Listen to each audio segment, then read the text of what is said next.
When I'm doing marriage therapy in my office, I oftentimes will notice that one of the primary complaints, and this is a superficial, simple thing on the surface, is that one partner feels like they're always nagging the other one. They want something done and they tell their partner, and their partner doesn't fulfill it or doesn't do it or puts it off. Sometimes this is due to passive aggressive behavior on the partner's part.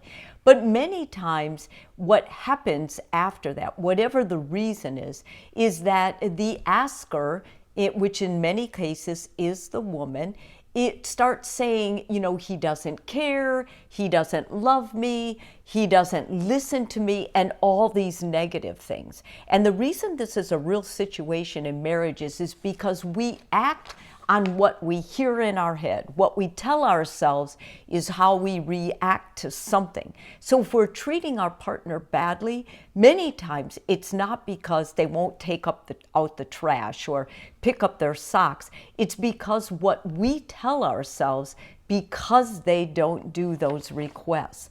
So before I can analyze that and really help a couple with that problem, I have to first of all try and help them nip the nagging habit and try to get them both to understand that when your partner makes a request of you, it's extremely important that you listen to them and really come back if you have a problem.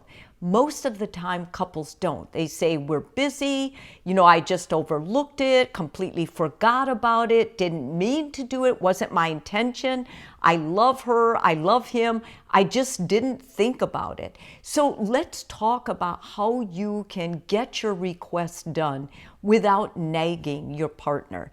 The first thing is, say what the request would provide for you.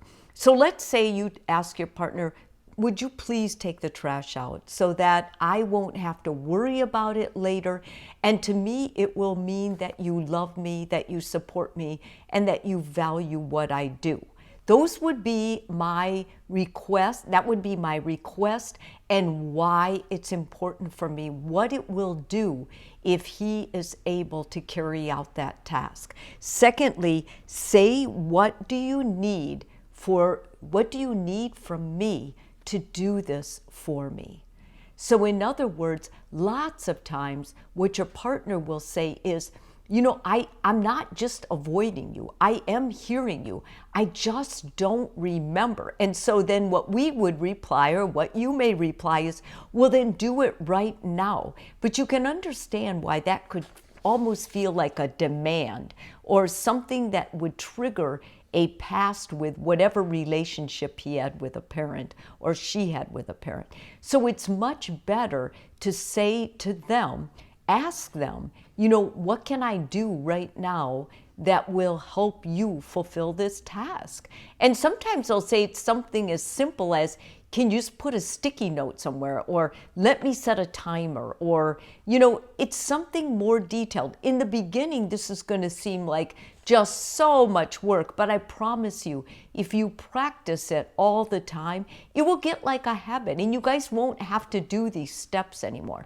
This step is just in the initial stage until they get into a groove, until you both realize what this is doing to your relationship and how you can fix it, how you can nip it in the bud so you can get to the deeper stuff that maybe is more complex that a therapist really can help you with. Because until this part stops, it's going to present all other kinds of negative thoughts in the requester's mind that aren't fair to you, and it's really not fair to the requester or the person asking for you to do a task. And then thirdly, appreciate them.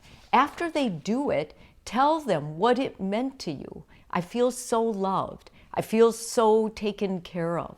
I feel like you've got my back, like you are sharing the load.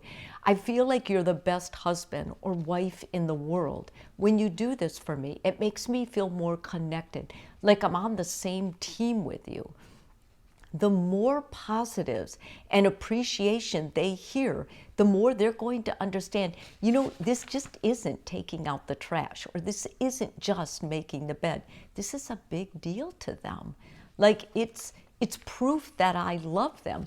And once they get that, then they're really going to be more likely to do these requests so that you don't have to turn into a nag or someone that you don't admire and your partner certainly doesn't either.